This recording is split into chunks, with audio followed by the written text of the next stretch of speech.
Kiharo giki kia Nyayo guku Nairobi gikanyita ugeni a Kenya matanyihire 20,000 magiuka hamwe gukungwira mambura ma mwaka uyu ma Jamhuri. Wananchi wa Jamhuri Meharĩrĩria marĩ ndagĩka-inĩ cia mũthia cia gutigirira igongona rĩrĩ nĩ rĩgakorwo na ugemu.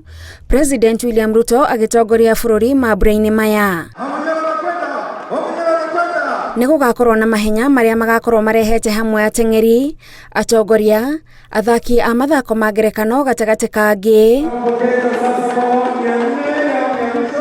Mbere ya ikundi itiganĩte cia aini gũcanjamũra mũingĩ.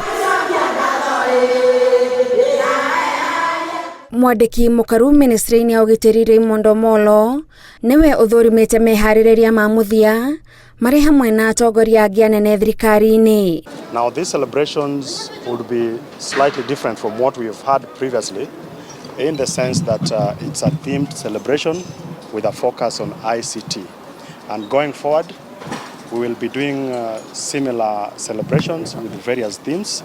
Na kumana na gitongoria kia mambura ma muthenya wa rũciũ, ageni arĩa manyitĩtwo ũgeni nĩ arĩa maumĩte kambuni-inĩ iria ciĩhotanĩire maũndũ-inĩ megiĩ ũthundũri na ũkinyanĩria. We expect a number of guests primarily tied to the theme of the celebrations.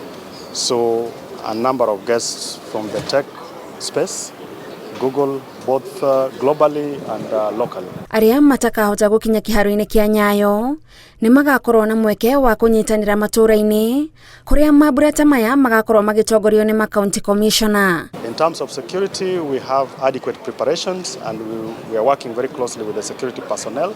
So Kenyans should not be worried about their security for those who will be coming into the stadium as part of the celebrations and across the country. Ngĩribotera Inooro TV, njĩtagwo Gathoni Wanjihia.